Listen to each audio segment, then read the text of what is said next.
Well, it's great to be here and to be able to participate in the activities of the UCLA Labor Institute, which is, of course, a great institution. With regard to those titles, one of my friends said that what I really was good at was the oxymoronic title. But anyway, this is hopefully not an oxymoronic title, and it is one of a sort of series of thoughts that I've been chewing on with regard to possibilities for the global labor movement.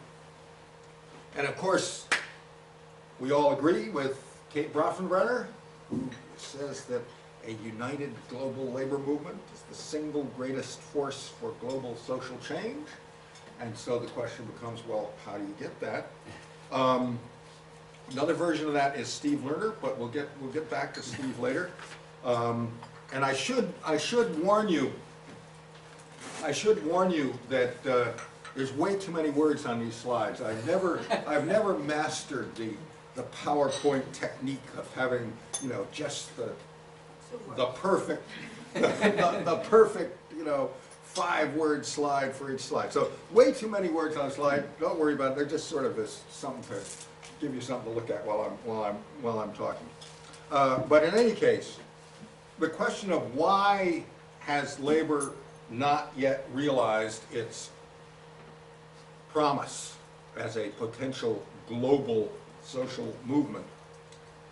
Two answers that I'm going to sort of deal with today. One is the sort of traditional structural pessimism argument.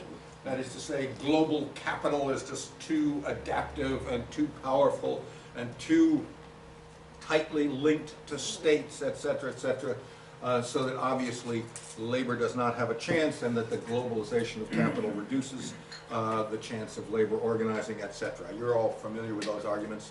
You may have made them yourselves at various points. The other one is that labor actually remains trapped in its 19th century origins, bureaucratic forms that are just maladapted to the kinds of construction of campaigns that would be necessary in order to succeed at a global level. So my plan here is to argue against both of these theses, and I'm going to focus actually a little bit more on the second one, on the organizational one, as the title indicates. And what I'm going to argue is, first of all, that 21st century neoliberal globalization actually offers striking opportunities for labor in addition to obstacles. And secondly, that labor's global organizational structures are not simply these archaic trees. And finally, that we have a ways to go in terms of trying to figure out how to design more effective global structures. So this is the too many words slide with regard to the opportunities that are presented by global neoliberalism.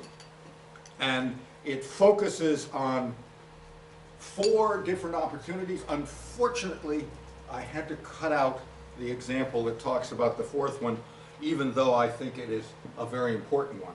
The first one is global corporate organization actually provides opportunities. The second one is that the universalizing ideologies associated with neoliberalism, and it's to say we have to remember that neoliberalism is also liberalism, right? And therefore neoliberalism contains within it a strong, at least rhetorical commitment to the traditional values of liberalism, like human rights and dignity and democracy and so on. And those ideological tropes create opportunities, I would argue. Finally, I'm going to argue that the global shift toward place-based service jobs actually improves possibilities for labor to organize. And then the argument I won't make is about neoliberal policy prescriptions, which applies to public sector service jobs primarily, well, most clearly. And as I say, unfortunately, I had to cut that example out. Okay, So with regard to the second negative thesis, the organizational thesis, what I would like to suggest is that global campaigns involve an amalgam of trees and rhizomes, and we'll talk about trees and rhizomes in a second, and that they're actually much more organizationally complex than the sort of conventional condemnations of labor as hopelessly bureaucratic would lead us to believe, and that they vary by sectors, and that trying to figure out how to optimize those sort of amalgams is really central to the challenge of building a global labor movement. Okay, so trees and rhizomes, right? Trees, hierarchies, command and control, you know, social democratic and Leninist parties, armies, etc. We all know trees, right? Trees look like this. They're very simple organizational structures. They make it possible to get to a large number of people with relatively few links. But they also have the disadvantage of people at the bottom can only get to each other vis-a-vis going up to the top, and therefore they tend to be cumbersome, okay? Any kind of modern bureaucracy tends to look more or less like a tree. This does not happen to be a labor union. I couldn't find any good labor union organizational charts. Okay, rhizomes. Rhizomes, the new word in organizational thinking and political thinking. Rhizomes, densely interconnected, everybody connected to everyone else, lots of information flows, etc. These happen to be brain cells. There aren't very good images of rhizomes either, but you get the idea, right?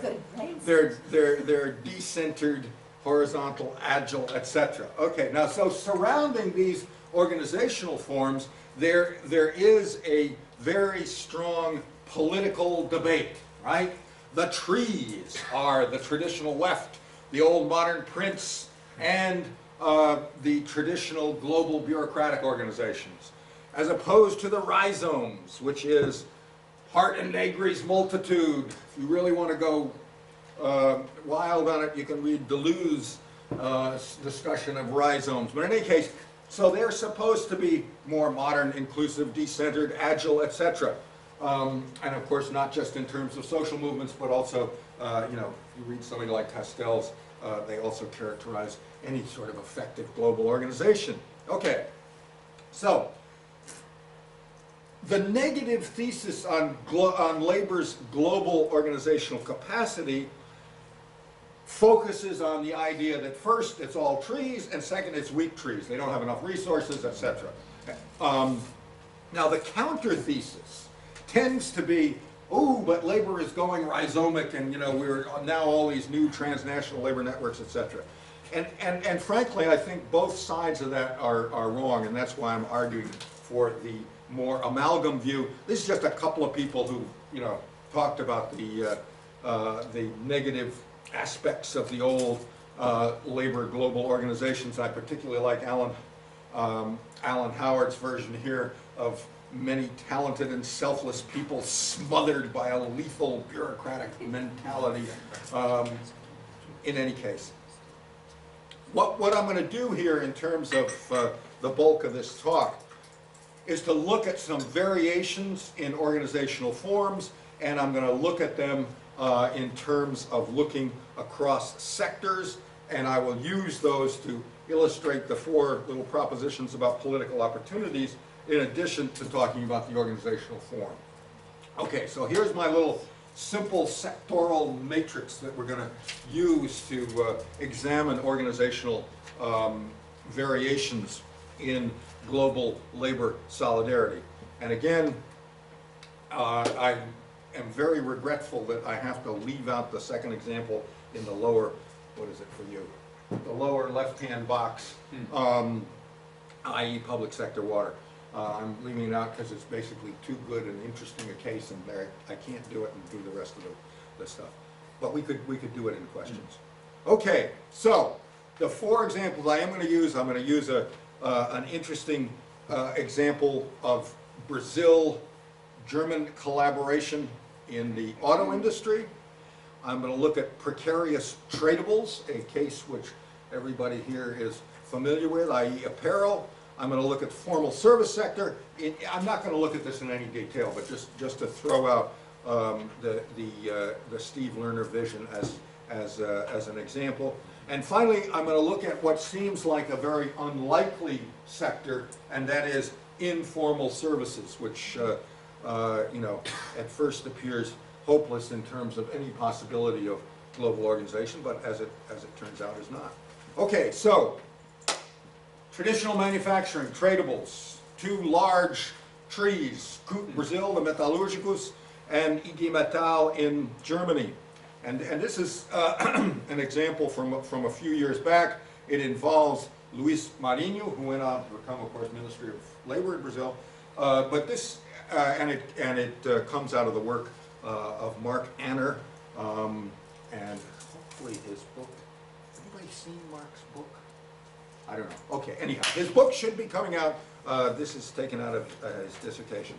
So 2001, VW Brazil, as part of the chaotic churning of auto capacity, which had started even then, and of course that was nothing compared to today. But in any case, in 2001, that churning of geographic mobility of auto capacity, a classic kind of global capital issue, resulted in a 20% cut in the jobs at the factory in São Bernardo that Luis Marinho was the head of the union there in VW, and the local management was completely recalcitrant, completely obstinate in terms of even thinking about any compromises. Luis Marinho was able to, over the course of the weekend, fly to Wolfsburg, Germany, negotiate with the global management of VW, and in fact win significant concessions with regard to this, okay? So this appears on the surface to look like magic, but of course it's not magic. It is the result of connections between these two big union trees, i.e. IG Metall and Kut, connections which were built up over 20 years of political solidarity, first of all, and connections which involve very close ties between some of the members of the Brazilian VW workers and the IG Metall workers in Germany.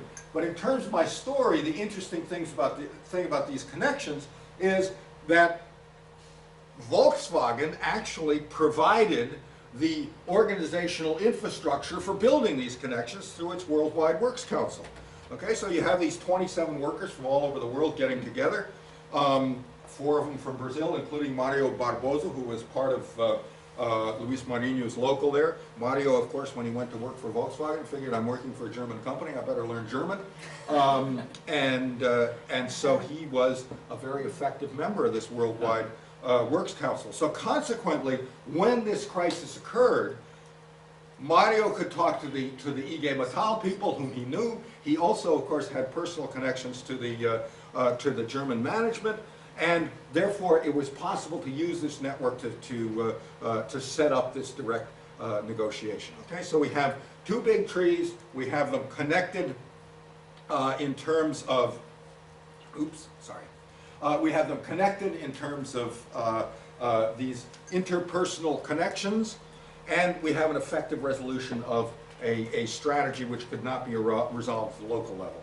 Now, there's a lot more interesting detail in terms of the interrelations among these metalworker unions. Particularly, I mean, VW is a particularly interesting case. But it includes lots of solidarity strikes in which workers in Brazil strike in solidarity with workers in Germany, or workers in South Africa refuse to, put in extra time because people are being laid off in Brazil or Germany. So this is only one example, but it's a particularly nice one. Oops. Okay. So I just want to. You are all thinking, no doubt. Well, this is true if you have a friendly European country that has these sort of warm and fuzzy ties with its union. A little bit of an exaggeration, but certainly in relation to the average American company, it is a contrast. So I just want to throw in one more little example, which is an example underway, and in which for which Chad Gray, who's one of Kate Bronfenbrenner's students at Cornell, will soon turn out a very interesting piece of work, and that is the Gerdau World Workers Committee. Gerdau is not a friendly European company. It is a conservative Brazilian company. But the Gerdau global empire, which has come to include a lot of steelmaking capacity in the United States, turned out, like the friendly, warm, and fuzzy Volkswagen empire, to be an interesting vehicle for building global labor solidarity. And this is one of a number of different cases, but is a particular case in which the United Steelworkers were locked out of a plant in Beaumont, Texas. The plant was owned by Gerdau. The Brazilian Metalúrgicos simultaneously sort of sent folks up to the U.S. to kind of say, hey, you can deal with this company. We actually have unionized them in Brazil, and also created pressure on Gerdau back in Brazil. So that you have this, what I call reverse whipsawing. That is to say, you take labor power from a point where labor is stronger, i.e. in this case Brazil, and you apply it to a place where labor is weaker, i.e. the United States, and in fact you manage to get leverage, and they did in fact manage to get back into that Ameristeel plant in Beaumont. Okay, so back to trees and rhizomes. Formal tradables. What do we have? There is, sorry about the extra E on power there, but there is some structural power, i.e. you can shut plants down, and that makes a difference in terms of workers. Ability to exert leverage.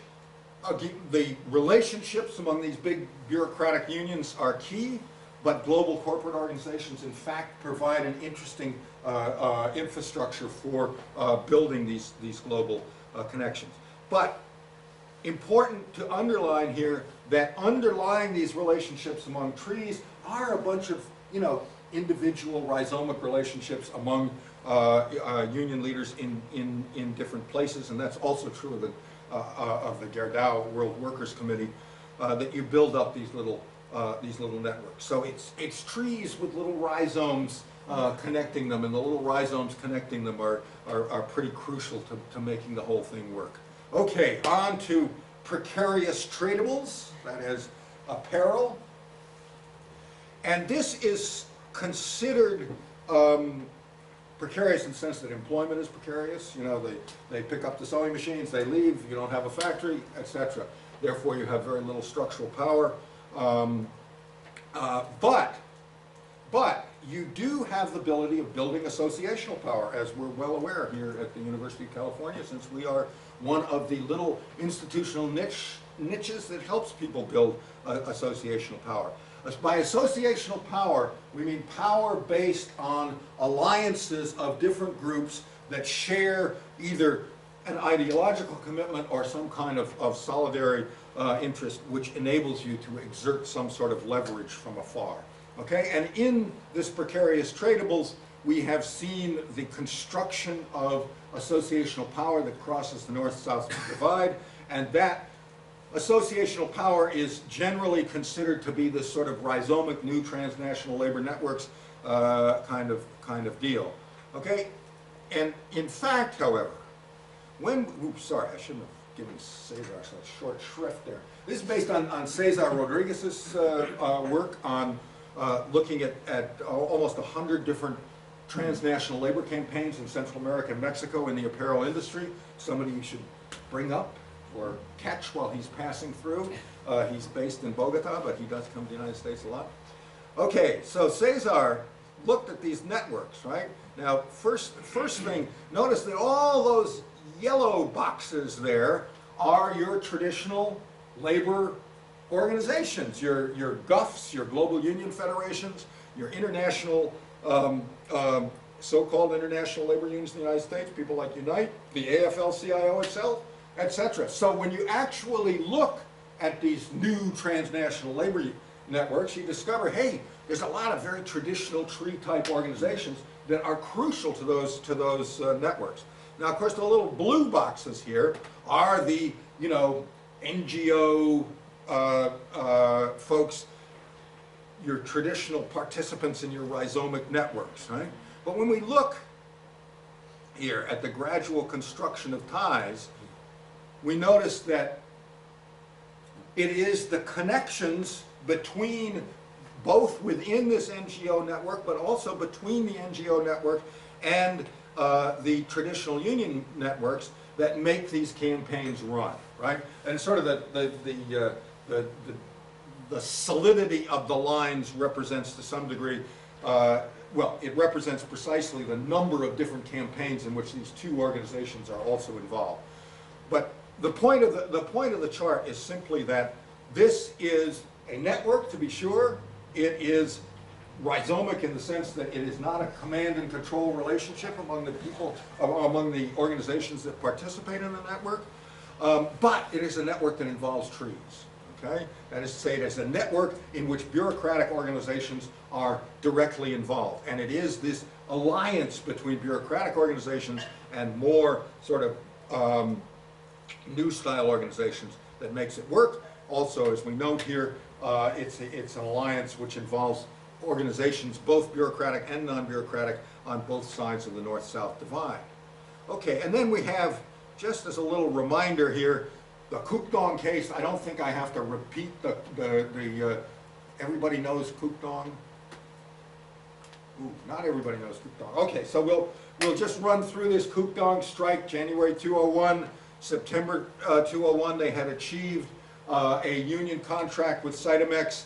They, which, you know, replacing the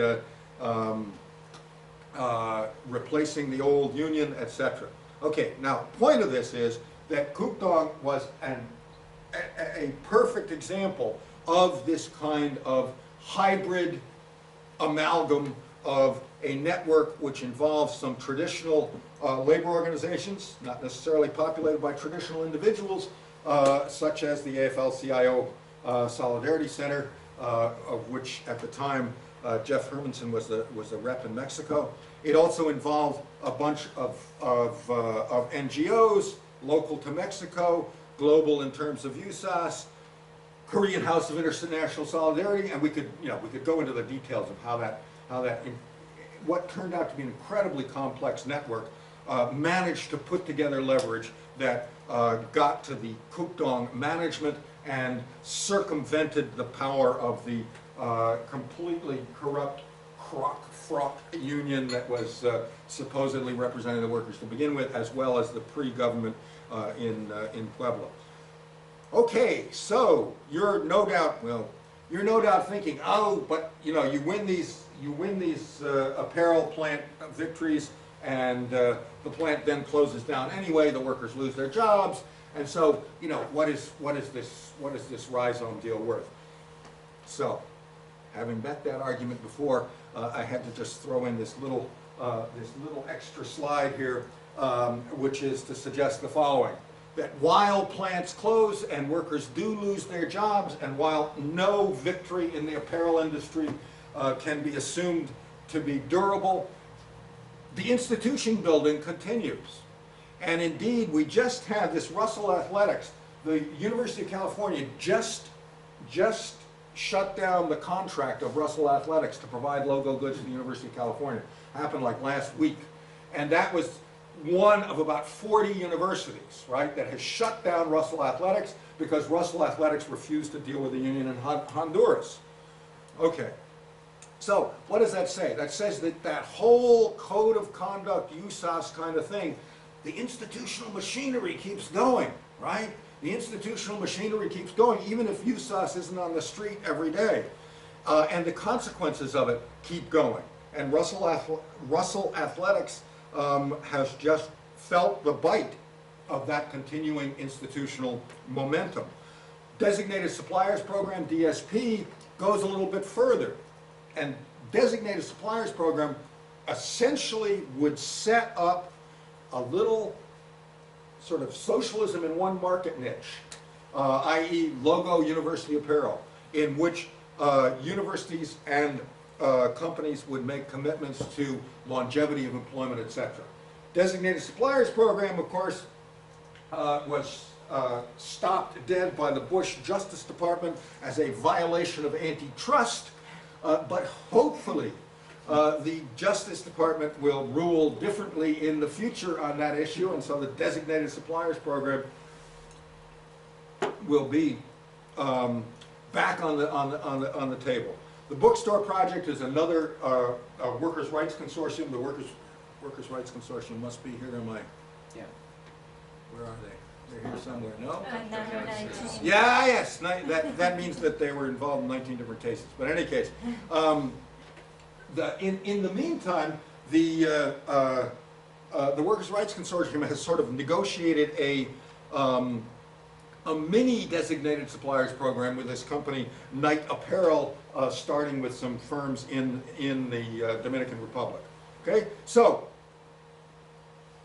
apparel industry, precarious, but this transnational set of networks, which involves both unions and NGOs, is still at work reconstructing the global apparel market, one market niche at a time.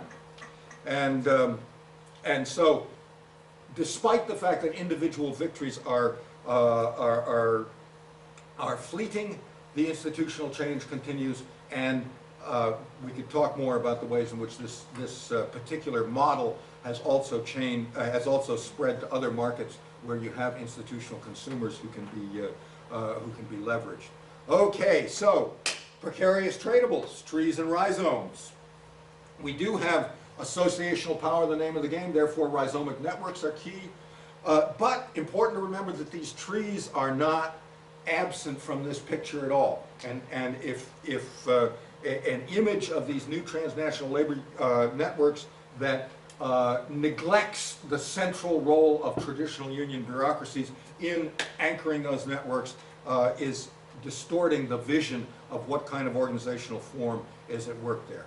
Okay, place-based services, just a little reminder, people work in place-based services these days. It's not that manufacturing jobs are fleeing from north to south, it's that manufacturing jobs are disappearing globally. And so that's just a little footnote, one of my hobby horses. Okay, so the point here is that the shift to services cuts out one of the traditional arguments about why workers in the North and the South cannot join in solidary relationships. The old arguments about, hey, it's all about the geography of jobs, jobs can move to wherever labor's cheaper, therefore workers are in competition, they can never get together, etc., which obviously are flawed arguments to begin with, as my first two examples suggest.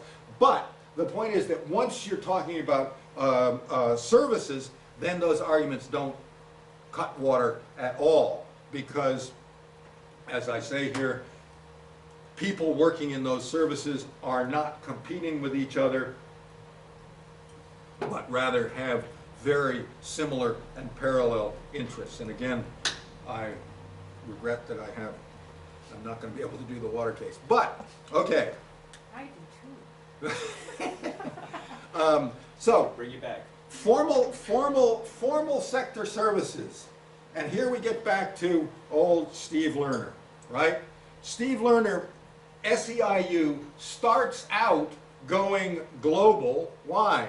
Because it discovers that even though local janitors and security guards might appear to be, you know, completely local, that when you actually start campaigns, they are indeed connected up to global corporate networks. And therefore, SEIU's strategic campaigning in relation to these place-based services has inevitably turned to looking at how to build effective global networks to support campaigns in individual cities. So local experience pushes this place-based service union to think globally, because global neoliberalism has already been thinking globally, and consequently these companies are operating globally and therefore must be thought of in terms of a global strategy. Group 4 SecuriCorps is a nice example of that. Security guard, you know, one of the top 2 employers in the U.S., even though it's not a U.S. firm, and we could go on with that. But the point is, global corporations, therefore place-based services in the formal sector, have an automatic global component, okay? And this leads to Steve Lerner's vision here, okay? of 24 property service companies in 24 cities in 15 countries on 6 continents, and you create a global union to change the world. Okay? And the idea there, it's a very sort of Castellsian vision, despite the fact that it's assuming a kind of power that Castells denies the existence of. It's a very Castellsian vision in the sense that Lerner says, look, these big hotel property services companies, basically they live or die in terms of what happens in these strategic global cities. And if you can attack them multiply in these different cities and countries, you can actually gain huge leverage. Okay, but the interesting point of this vision in terms of this argument is that he goes beyond that to suggest that this global union then becomes an anchor for national unions who may be employed indeed by smaller local companies, etc. Okay? Now that's an interesting global vision. However,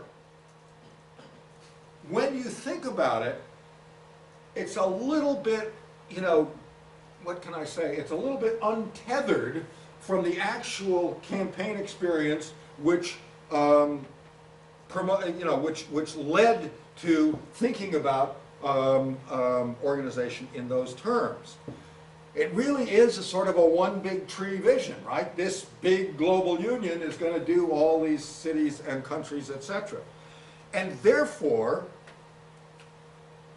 unclear how you would build the associational power that would enable you to, in fact, carry out this strategy. It doesn't seem to have a place for the sort of rhizomic alliances among trees that we saw in the other formal sector case, that is in tradables when we looked at Kut and IG Metall and the US Steelworks and so on. So there's no, in that vision, there's no space for this rhizomic alliances among trees. And perhaps even more fundamental, if you look back at SEIU's most successful campaigns, obviously they've been based on associational power at the local level, at building rhizomic networks within local communities, in local areas, and that also is not part of the vision. Okay? So, a little bit of a problem here in that it seems to be the case that a union which obviously knows a lot about building associational power, when it starts thinking global, falls into the same trap as the critics of global unionism fall into, i.e. it assumes that global union organization is going to have this sort of tree-like character. Okay, hey, I'm doing pretty much. No? Informal services, street vendors, okay? How many know this organization? Nobody. Nobody. Okay. Well, it's a great logo, though, right? And this happens to be Waste Pickers Without Frontiers. And it is indeed a global organization of, most of them call themselves recyclers, but it's a global organization of the folks who work taking stuff out of dumps and recycling, right? Now, you may say, what a trivial, what a trivial sector of the economy to try to organize. But, there are 800,000 waste pickers in Brazil alone, and God knows how many in India. And it is clearly the fact that the number of waste pickers compared to the number of automobile workers in the world is an order of magnitude, if not 2 orders of magnitude, bigger. Okay? So anyhow, the point is that these informal sector jobs are, as we all know, an increasingly central part of the global economy. So the interesting thing, and I'm not going to do the waste pickers, they're a relatively newer organization in terms of their global organization. There's been a Latin America-wide organization of waste pickers for a while, but getting those folks together with the with people from Asia and Africa and so on is just beginning. But there is StreetNet International, which has been around for quite a while and has in fact a pretty highly developed kind of global network. Affiliates in Africa, Asia, and Latin America, and the Self-Employed Women's Association is one of those affiliates. Obviously, you know, I think this 500,000, that's wrong, that's out of date. It's more like 1 million now, the CEWA membership. But in any case, interesting organization, this StreetNet. And the obvious question is, well, why would informal street vendors want to have a global organization, other than, you know, like it's cool to have a global organization kind of thing.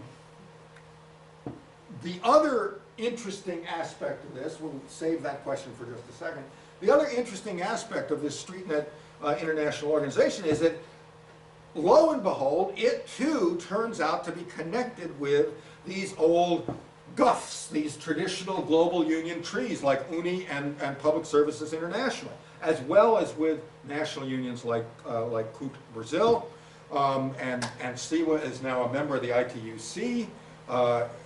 You know, I won't go into the struggle of getting the membership.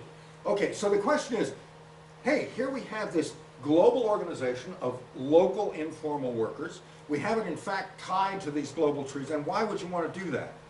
I'm going to skip over the too many words text, and we'll go directly to the image, which illustrates one reason. And there's other arguments to be made as why informal workers would want to organize globally. But this is one reason. Now, unfortunately, it's not quite big enough for you to read those little signs. But if you could read the little signs, they would say, support world-class cities for all, the inclusion of the urban poor, something for the inclusion of the urban poor in the 2010 FIFA, for those of you who are not soccer fans, is the World Soccer Cup. This obviously is this demonstration is taking place in South Africa, where FIFA will be in 2010. So what's the deal here? Well, the deal is that these folks, first of all, are terrified that what happened to urban poor in Beijing in 2008 will happen to them in 2010. But more important, they are using exactly the same strategy, or at least trying to construct exactly the same kind of strategy that we saw in precarious work in tradables. I.e., what is the World Cup to them and to South Africa? The World Cup is a bunch of rich tourists coming to South Africa to spend a bunch of money. That's the bottom line of these things, right? Okay, so the question is, are these folks going to get cut out of that money because they're moved off the streets and not allowed access to this little gold mine of rich tourists, primarily, of course, coming from Europe, where people have a lot of money? So what do? Well, you have to build some associational power. You've got to start a campaign which is going to invoke universalizing ideologies of dignity and rights, and you've got to get in contact with a bunch of European NGOs who will then put pressure indirectly on the South African government, which will be terrified, presumably, because those European NGOs represent the customers that South Africa is trying to recruit to this event. Okay, so exactly the same deal. You're trying to build associational power. You're going to have to build it through rhizomic connections with other NGOs in the North. But it's clear then that these informal street vendors have a direct and immediate interest in global organization, because that's how that is their best shot for getting some leverage in relationship to their livelihoods. Okay, so again, precarious tradables, you use associational power, you have a rhizomic network. The big question here is sort of the inverse of the question of Steve Lerner's vision, and that is, can these folks get COSATU, can they get the big union trees to A, recognize that these are also workers, we have some kind of solidarity relation, and B, recognize that, you know, our interest in building a trade union movement must include these informal sector workers, and therefore we should support these kind of campaigns in exactly the same manner that all those union trees were supporting the campaigns in precarious tradables. Okay? Okay, so conclusion. Actually, global labor is a good case for looking at these mixtures of organizational forms, that they're connected in different ways depending on the structural circumstances in particular sectors, and that there's a lot of interesting and provocative research being done about how these different kinds of amalgams of organizational forms work. But if we really want to figure out how to build a global labor movement, there's still a huge amount of thinking and indeed research to be done in terms of how these kinds of hybrid and intermediate structures can be put together most effectively for successful campaigns. And that's it.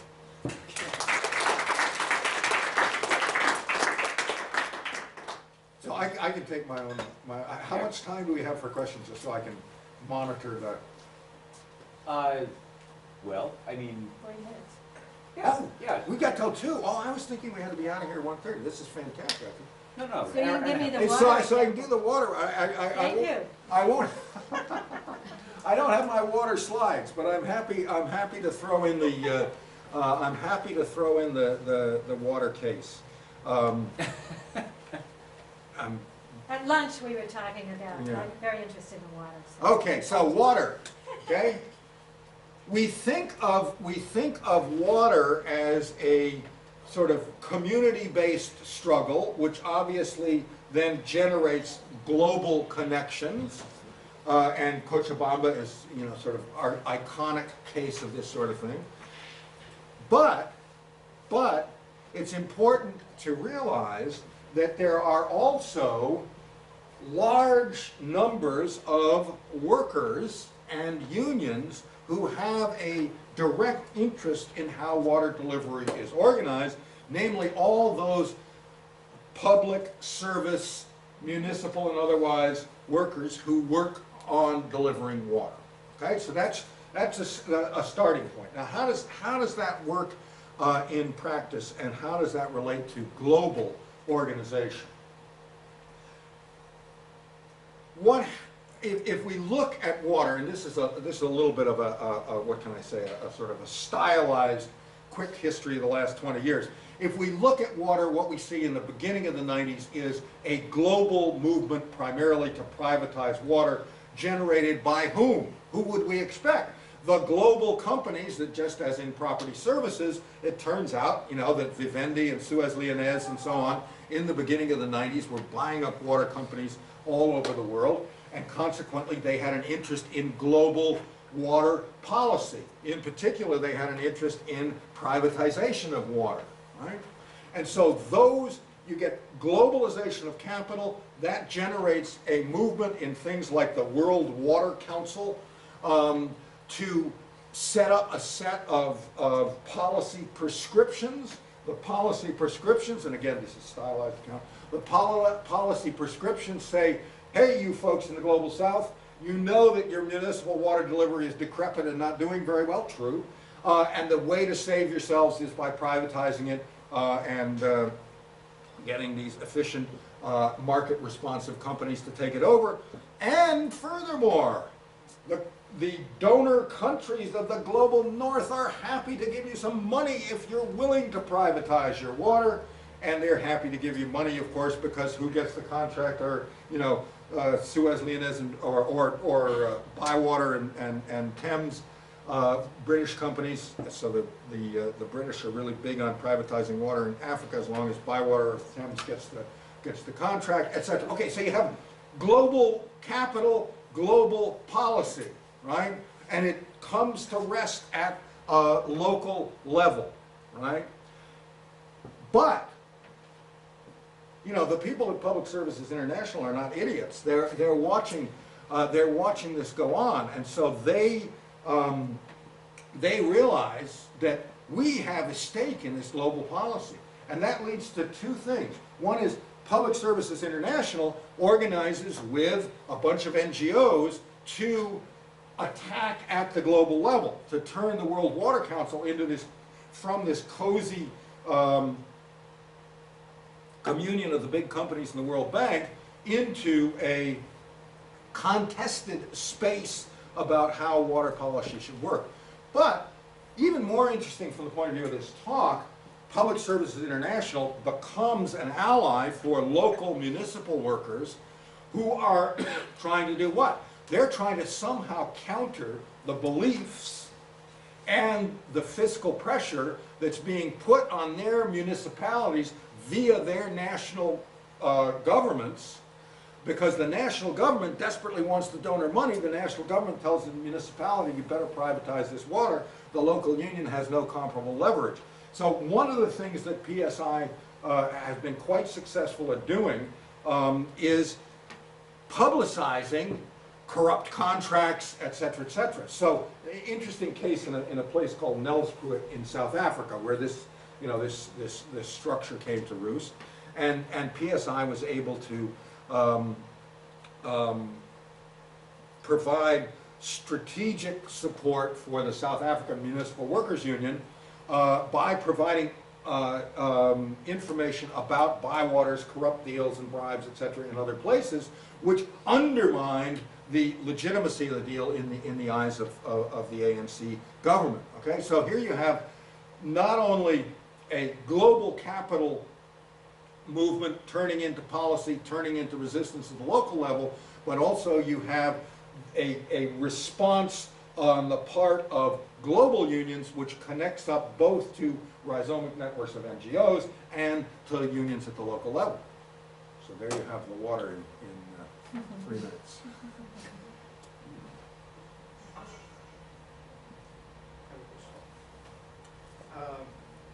I was surprised not to see the issue of sort of nation states and national boundaries at the beginning of the talk in terms of obstacles to sort of the construction of a global labor movement.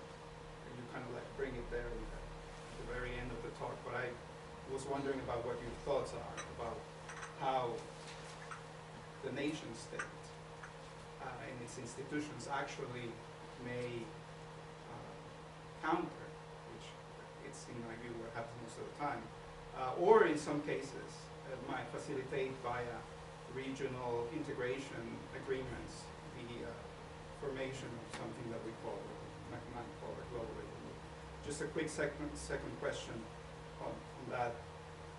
I wonder as well if the term global labor movement might not be a misnomer for what we're talking about here, because it gives you sort of a vision of a tree in many respects, something that is too sort of coherent and organized, and it might be that we're just talking about sort of a series of labor movements organized on sort of an international basis, and I was wondering. Okay. Let me take the second one first, and then get back to the first one. In response to the second one, I would say that it is precisely one of the primary goals of this talk to try to eradicate the equation. When people hear the term global labor movement, they assume this is sort of like equivalent to global labor confederation, and therefore equivalent to one big tree, right?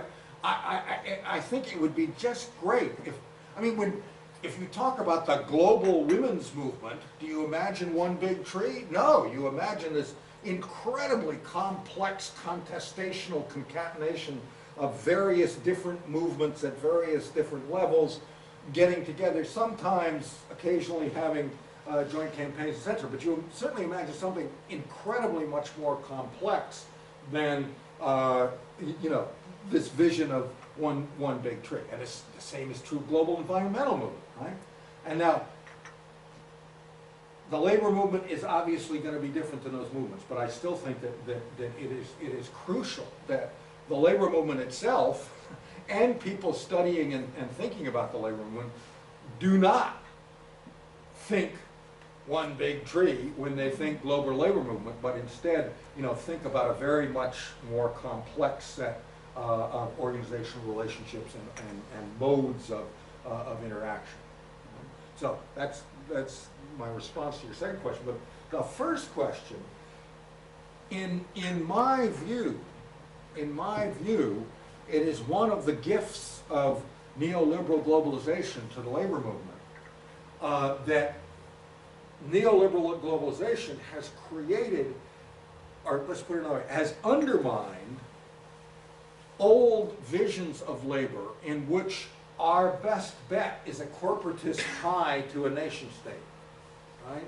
I mean, if we think, 30, 40 years ago, labor movements, not just in the United States where that was clearly the case, what's our strategy to protect ourselves from, from loss of jobs, etc. Our strategy is we got to get access to the Democratic Party and therefore the U.S. state, and that will save us, right? Now, hopefully Bill Clinton managed to undermine that kind of vision, right?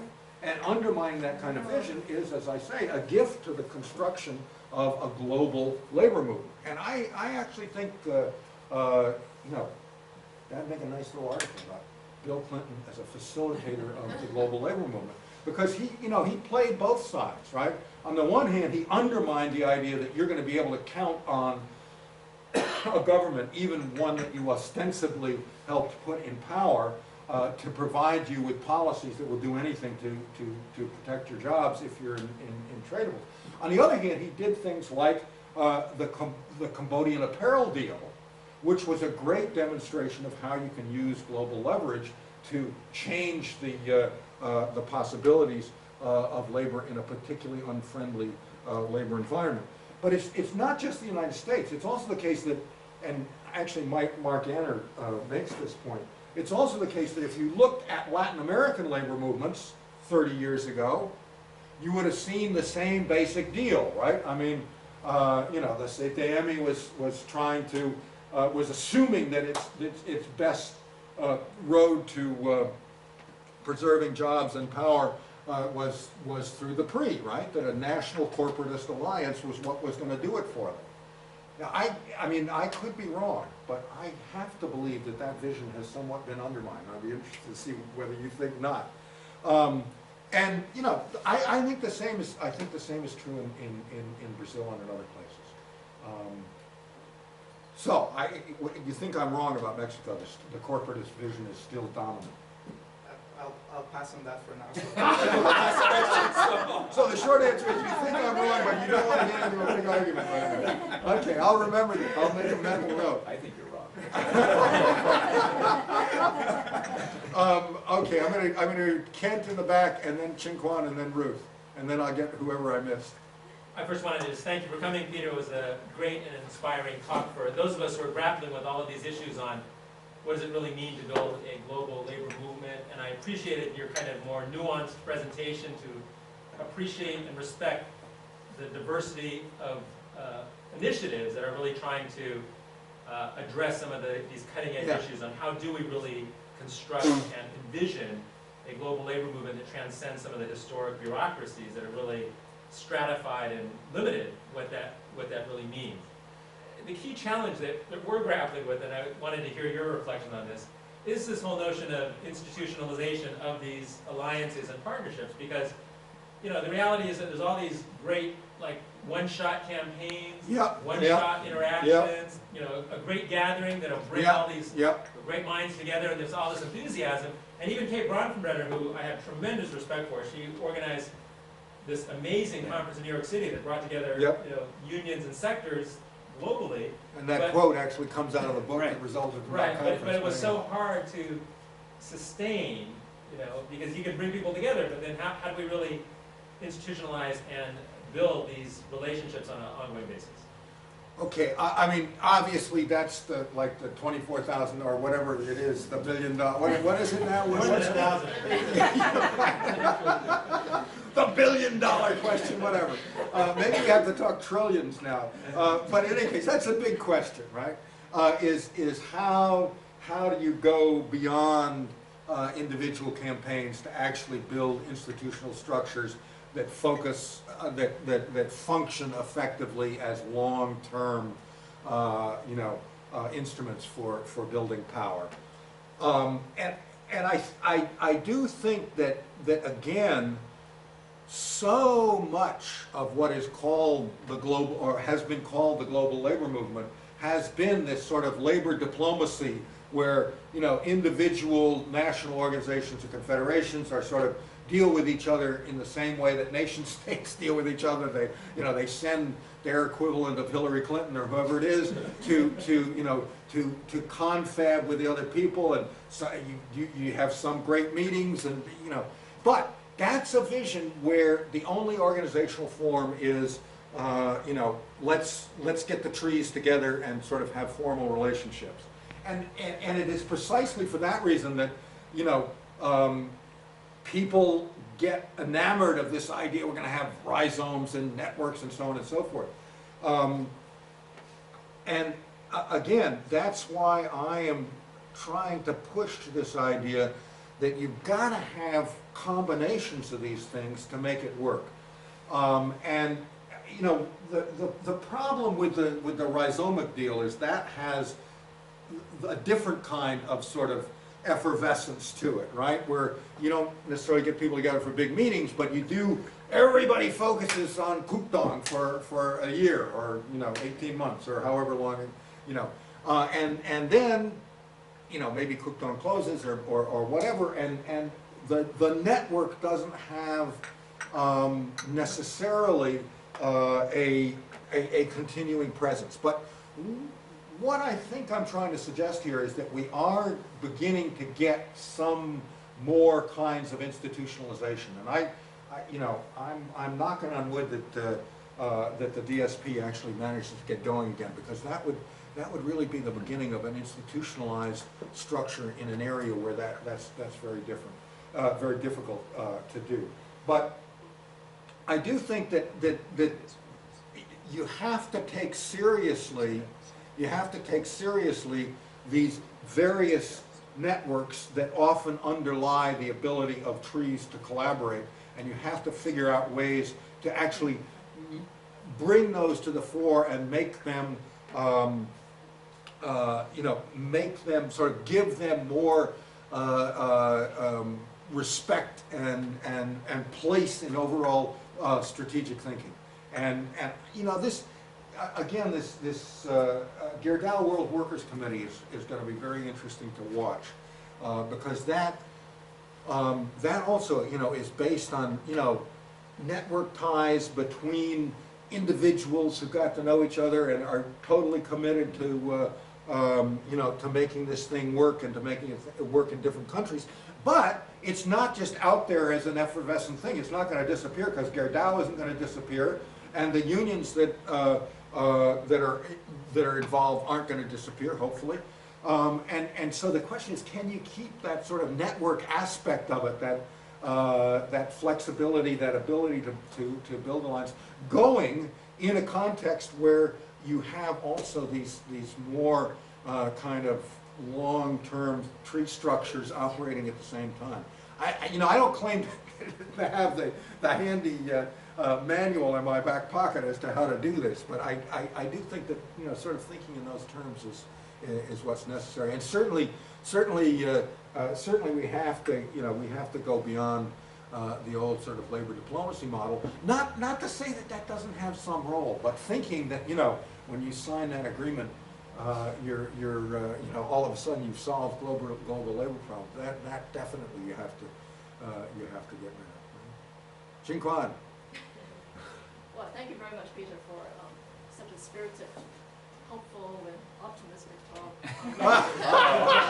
So now you're going to provide the other point of view. It is so hard, to have such a talk when the topic is about labor. And Lisa and I have been recently to a talk by Jim Ferguson from Stanford, and he was. Oh yes. Yeah. And you may be aware of this recent work where he talked about informal labor and just what is it, surplus labor from South Africa, which historically has suffered from labor shortage. So So I want to thank you for that.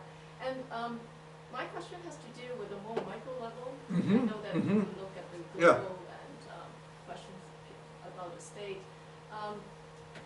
While you were talking, I kept thinking back to what I saw in Africa and in China, where the major challenge for NGOs or unions in those places have been the fact that informalization is just so pervasive and relentless that even established unions had a hard time chasing after these informalized workers to get the membership due to sustain the very well established trade unions, both in Africa and China.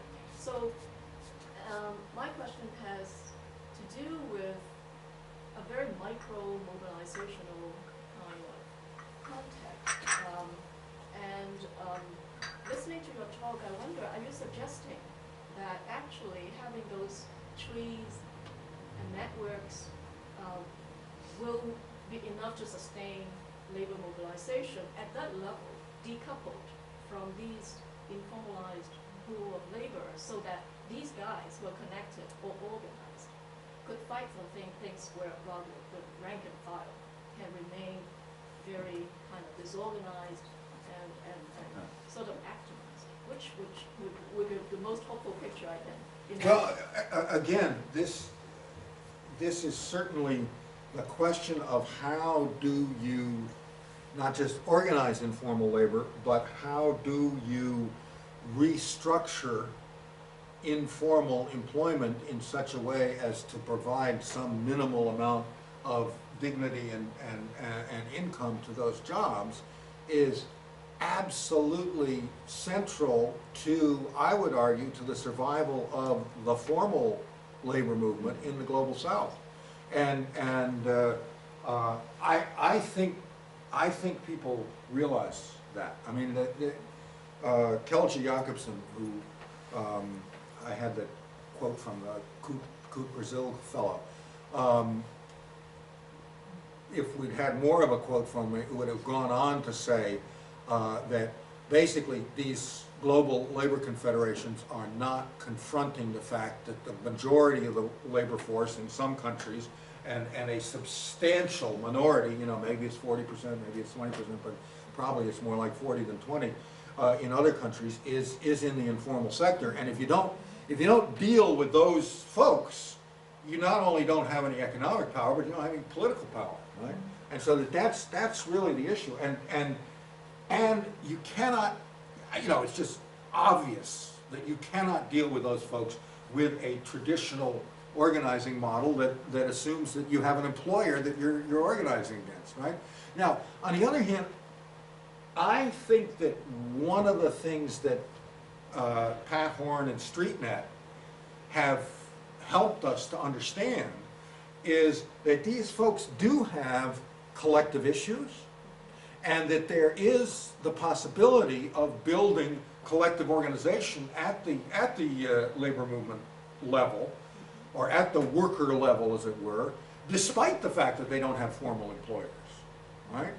And there's two elements to that we can think of. One might be called the SEIU model in the following sense. I mean, you know, the average janitor or security guard that SEIU organizes, a lot of them are employed by who? These sort of semi-formal subcontractor types, right? And so SEIU's success has depended in at least some important measure on finding where the economic power behind that apparently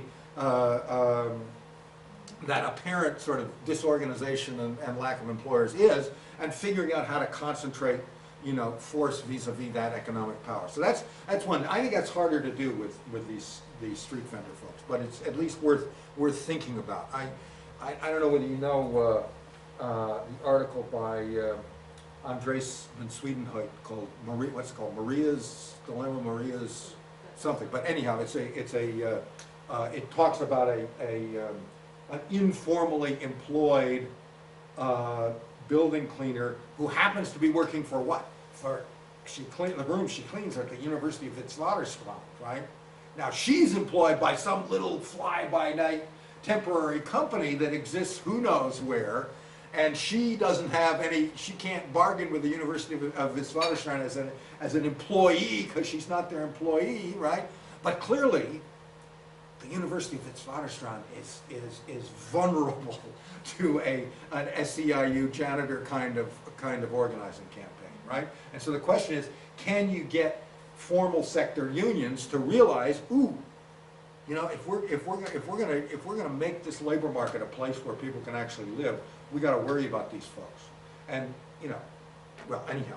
So, but the other thing is that these informal sector workers often have very important relationships with the public sector because, you know, they don't have any assets of their own. So what are they using? They're using basically public streets, you know, they're using collective goods as their means of production, as it were.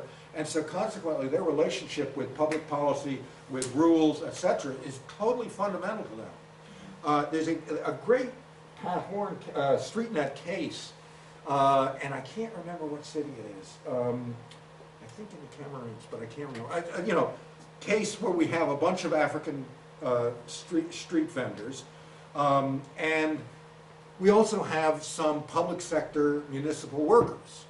And at time one, the public sector municipal workers figure that the street vendors are a pain in the neck, they're cluttering up our nice city, et cetera, and the street vendors figure the public sector workers are a bunch of oppressive people who kick us off our sites, et cetera. So, you know, a complete, apparent, conflicting set of interests there. Okay, so what does it turn out? Well, it turns out the municipal government stops paying the municipal workers, as municipal governments are wont to do these days in the global south. The street vendors turn out to be pretty good at organizing manifestations. They form a little alliance where the street vendors support the public sector workers in their quest to get paychecks. The public sector workers eventually figure out, hey, you know, these folks, they need some protection. They're not, you know, they're actually, you know, providing a useful service here. And so you know, you build a little alliance around public sector issues. And I think that most street vendors have, you know, clear demands that they want to get out of the public sector, and that, you know, creates a basis for collective organization, which public sector unions should be eventually interested in. So that's another sort of route of building connections between these formal unions and informal sector workers. And indeed, one of the you know, Waste Pickers Without Frontiers campaigns has been, you know, to change the rules with regard to, you know, what certification you need to sell this recycled stuff, and, you know, etc. Again, it's public sector rules are crucial to these folks, and that, you know, that does bring them into a possibility for collective organization. I'm not saying it's easy, but I am saying that it's not quite as disorganized as it might appear. But could you imagine the situation where you have organizations and networks and unorganized rank and file? No. I mean, obviously the rank and file, the rank and file themselves have to be, you know, organized. They have to be the base for any larger kind of organization. But, you know, these certainly the experience of StreetNet is that these people are completely capable of organizing themselves. You know, it's not automatic. I mean, one of the things that StreetNet has done is, if you want to be part of that international organization, 50% of your leadership has to be women. And so there's an example where, you know, you have this international, we could say, imposition of a set of rules, but that dramatically changes the character of the grassroots associations and organizations, since the rank and file are women, and since traditionally they have been quote unquote represented by organizations that are dominated by men. So, you know, I think that the idea that informal sector workers are unorganizable is probably not right. It's probably just a question of having figured out, not having figured out how that organization can be done.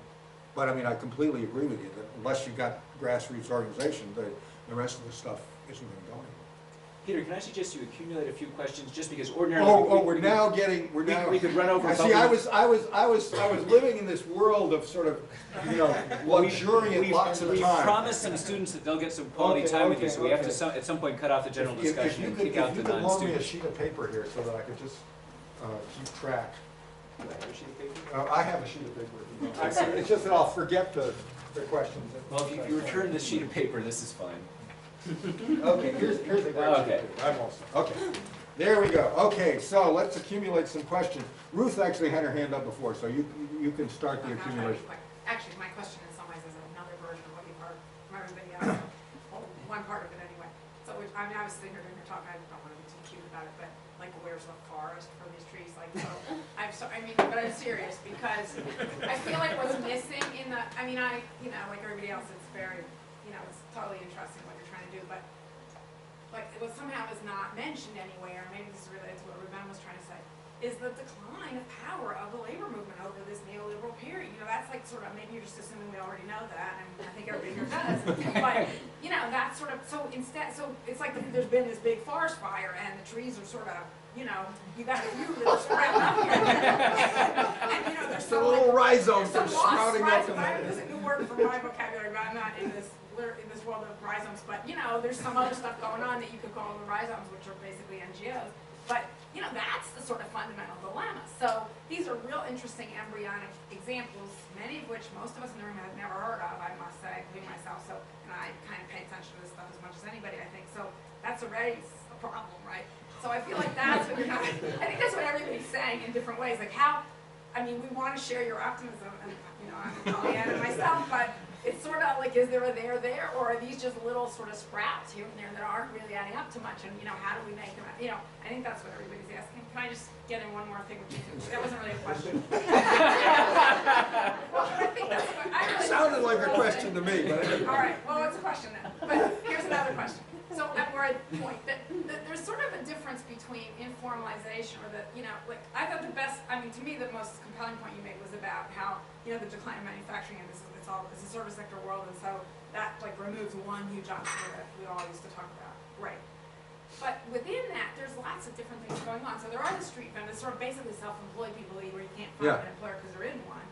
That's totally different from the Lerner model of figuring out the layers of subcontract, which is a very old 19th century thing, right? Where the construction industry unions from the very beginning, and whatever, I don't know what the date is, but they were always like that. There were layers of the garment workers unions. Similarly, it's the now I'm doing my own horn in terms of it's the sort of pre-industrial union model of how you organize workers for power, though. In all the ways that various people are talking about, how do you get there? So that's one can imagine a revival of those forms, and we see it here and there in your little sprouts. But at the same time, that's totally different from how you organize street vendors, which that model doesn't work for them. And I don't know what the division is in numbers of how many each kind of worker we got in the South, or even in LA, say, which is sort of the South too in its own way, But it is, but in all the ways you're talking about. But that would be interesting to know in terms of figuring out what's possible along Jim Pum's questions like that. Okay, right here we're going to skip you, Chris, because It's fine. you're a privileged individual. Thank you. Yeah. Well, to echo And what's your name? my name is Lisa. I'm Uh-huh. from political science. Uh-huh. To echo the pessimism, like I said too, I was wondering how well your examples bode for the possibilities of global labor movement, given that places like South Africa and Brazil are, have kind of become increasingly integrated into global industry, and are, have experienced at least periods of rapid growth, and are very much on the radar of, organizers of global labor movements, and are kind of the low-hanging fruit.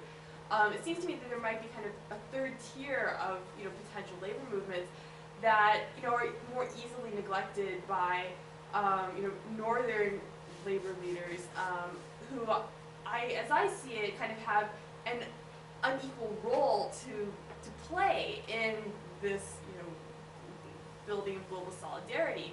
and that inequality maybe is easy to overlook with cases, you know, such as Brazil and South Africa. And maybe it's telling that we aren't talking about, you know, like workers in Haiti and Guinea, where there are kind of these, you know, labor movements that are, you know, either embryonic or, you know, being revived from, you know, like social movements affiliated with like independence struggles and things of that nature. And I'm wondering if there is some kind of method behind how these northern unions are choosing their alliances and what the prospects are for rhizomic labor organization mobilization in kind of the most marginalized and underdeveloped parts of the world.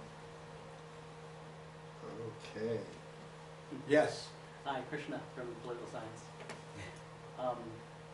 My question has to do with, I have to say, like, we know that there are certain parts of the world in which labor has a hard time organizing.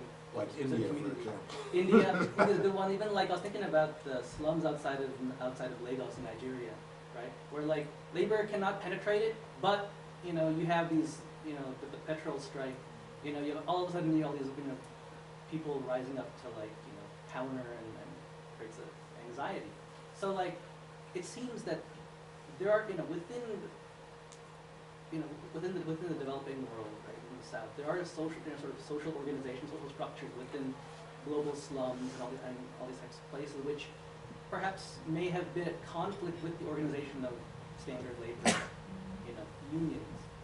Do these rhizomic forms which you're describing, is that one method potentially to like try to include some of these, we call like, I don't know, it's hybridized social structures into political forms, right? Into some kind of politics. Okay.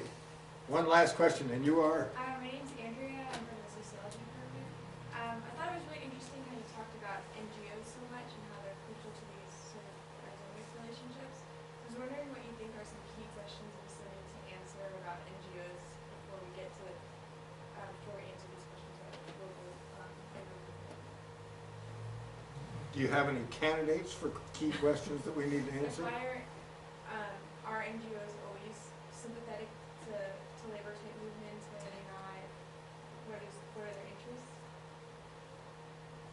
Okay, well, we got 3 minutes. This should be.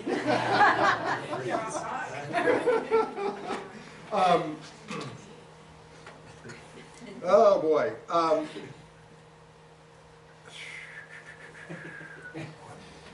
Let's start with the global decline of the labor movement.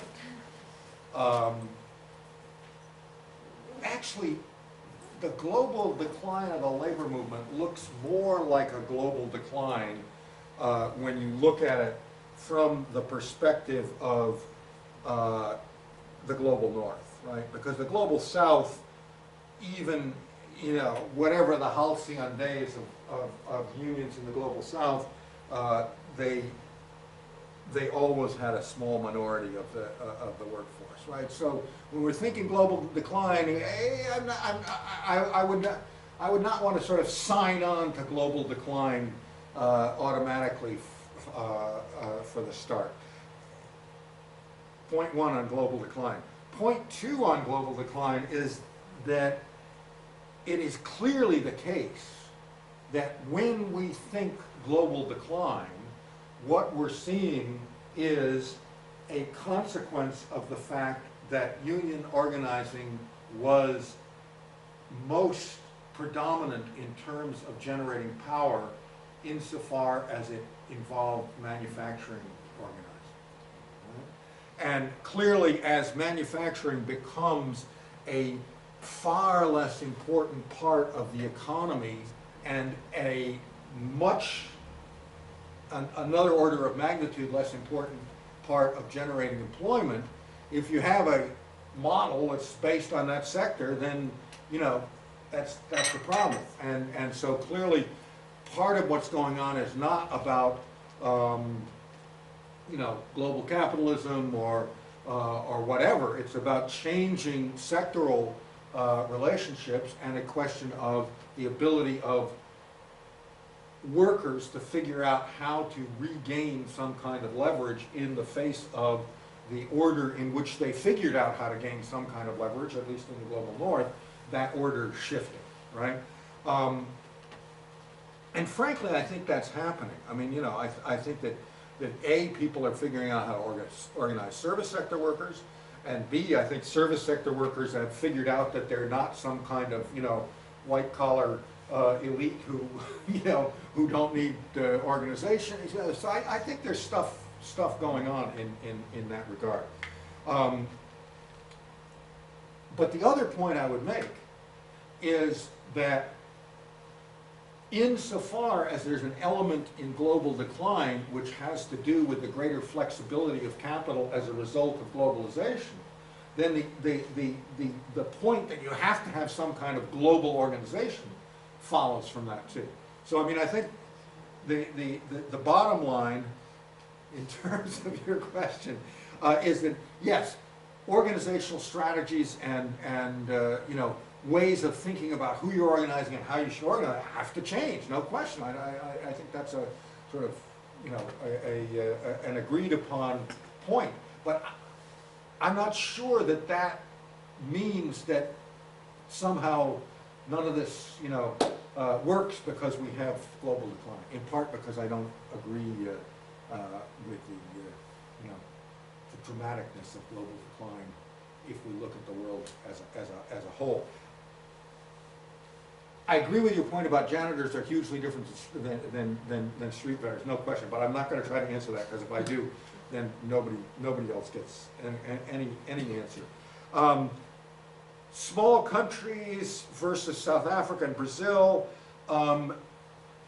Again, the vision that northern unions are in a position to determine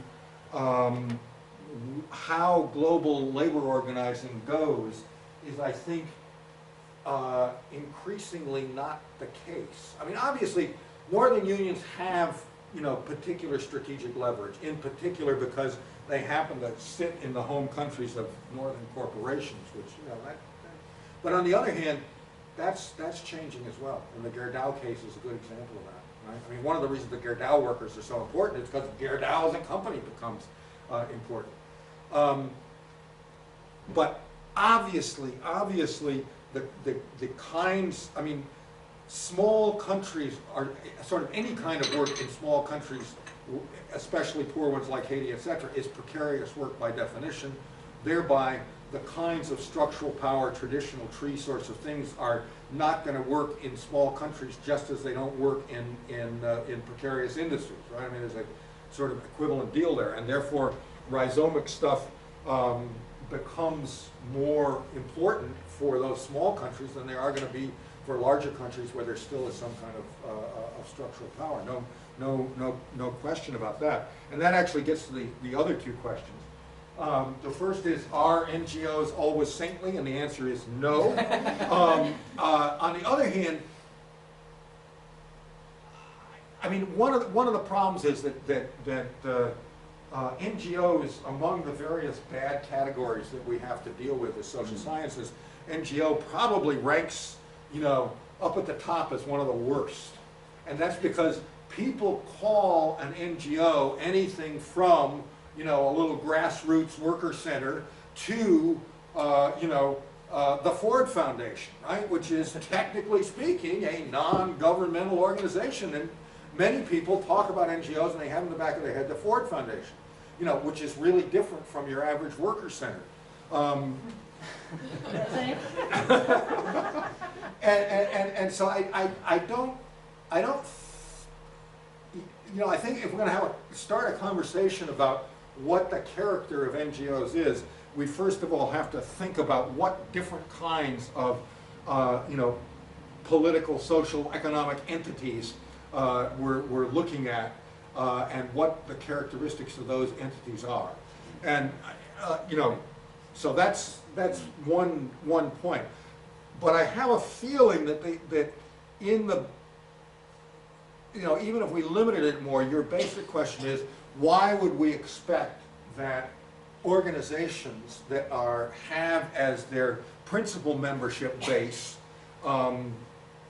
rich people in the North would share solidarity with poor folks in the South. Why? You know, what's the sort of logic that makes us assume that that's automatically the case? Obviously, it isn't automatically the case. On the other hand, I would say that it is equally a mistake for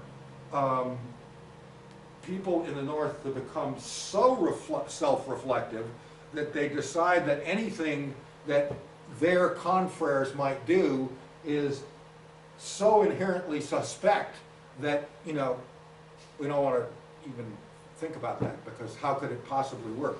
That would be the sort of converse to the all NGOs, or the whatever it is, the opposite of the all NGOs are saintly position.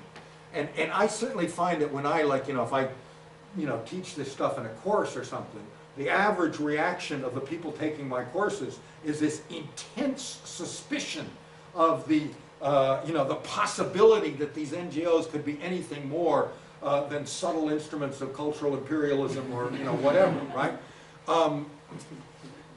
I think the dynamics are more complicated than that. I think the ideological dynamics that lead people to undertake various kinds of, I don't claim to understand them, but I think that people do have certain kinds of solidarities that transcend their particular locations, and that's always been true.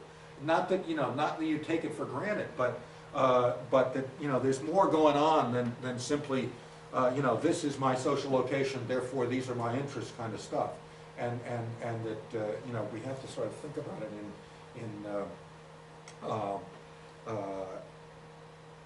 we really have to kind of think what are the sort of things that people get out of it, what are the kinds of motivations that are people involved, what are the limitations of those particular kinds of motivations, etc. And there's obviously, as you, I am sure, are aware, a huge literature on this,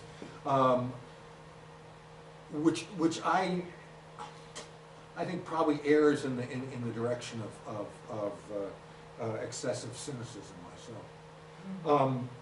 Okay, final question. Slums and rhizomes, etc. Obviously, again, you're absolutely right. When we think of labor organizations, we think almost by definitions of organizations that can't organize in those things, and that may be right. And maybe when you want to organize in those areas, thinking of yourself as a labor organization is a bad idea, because people in those areas don't think of themselves primarily as workers, and they certainly don't think of themselves as having a relationship with employers. And if you tell them they're exploited by capitalists, they'll go, huh? Would that I could find a capitalist who is willing to exploit me, right? So